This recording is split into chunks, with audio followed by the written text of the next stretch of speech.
Assalamualaikum warahmatullahi wabarakatuh. Selamat siang. Hari ini topik yang kita bahas adalah tentang KIE untuk persiapan kehamilan.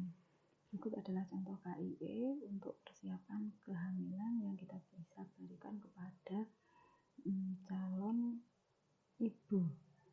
Seperti itu.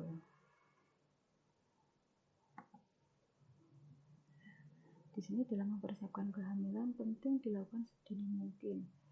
Kenapa? Karena adanya niat untuk memiliki anak atau keturunan. Nah, dalam mempersiapkan kehamilan yang nanti sepanjang 9 bulan nanti tubuh memerlukan persiapan. Ini dengan tujuan agar ibu dan bayi bisa sehat selama kehamilan, selama pada saat persalinan, dan tidak kekurangan apapun.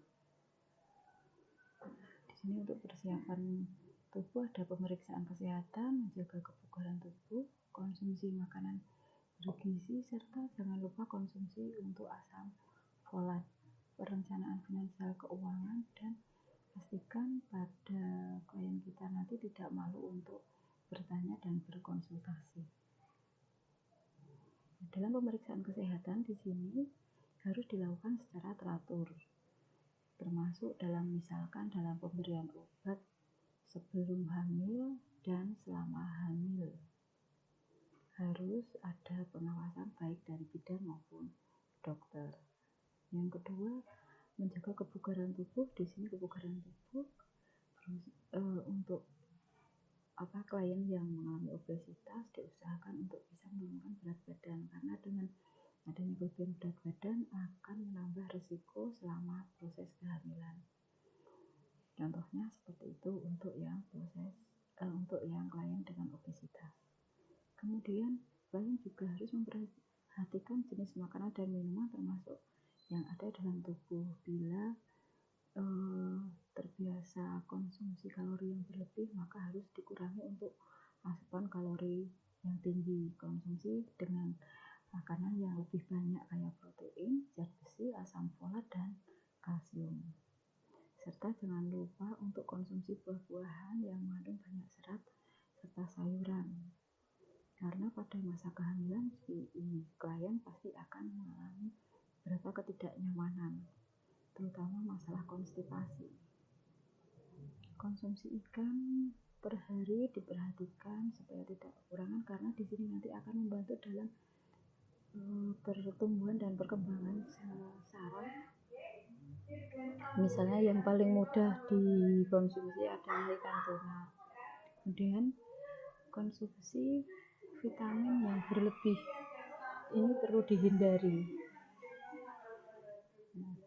Dalam konsumsi asam folat setidaknya 6 bulan sebelum hamil itu si ibu sudah mulai konsumsi asam folat untuk mencegah adanya cacat bawaan saat lahir seperti cacat tabung saraf.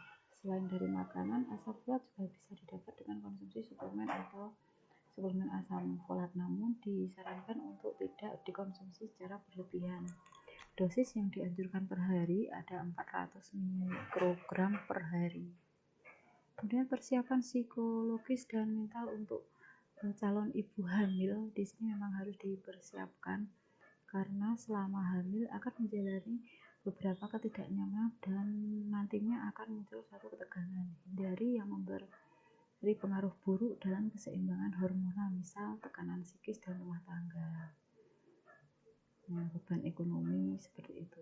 Bagi yang pernah mengalami keguguran sebelumnya dan benar-benar berusaha untuk mengurangi kecemasan akibat pengalaman trauma yang sebelumnya. Menghentikan kebiasaan buruk. Kebiasaan buruk di sini mungkin calon ibu yang punya rencana untuk hamil harus menghentikan kebiasaan perokok berat, konsumsi morfin, candu narkotika, obat terlarang dan lainnya. Kebiasaan merokok juga harus mulai dihentikan. Perencanaan finansial atau keuangan ini sangat penting. Kenapa? Karena untuk persiapan kehamilan persalinan, masalah ini menjadi salah satu faktor yang penting yang mampu mempengaruhi psikis ibu hamil. Juga untuk memenuhi gizi baik selama kehamilan juga merupakan yang harus dipertimbangkan atau direncanakan supaya lebih baik dan terpenuhi untuk gizinya. Pastikan klien kita nanti jangan malu bertanya dan berkonsultasi dengan dokter atau bidang tenaga kesehatan yang lain bila mempunyai masalah atau kesulitan dalam upaya persiapan kehamilan. Misal kesulitan melepas candu obat, tentunya ini butuh dengan konsultasi dengan dokter. Manfaatkan konseling agar dokter bidan melakukan rujukan pada ahli psikolog psikiatri bila diperlukan.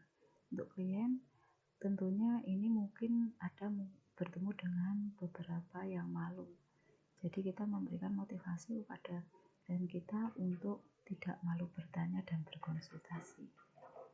Terima kasih, sampai bertemu di topik selanjutnya. Assalamualaikum warahmatullahi wabarakatuh.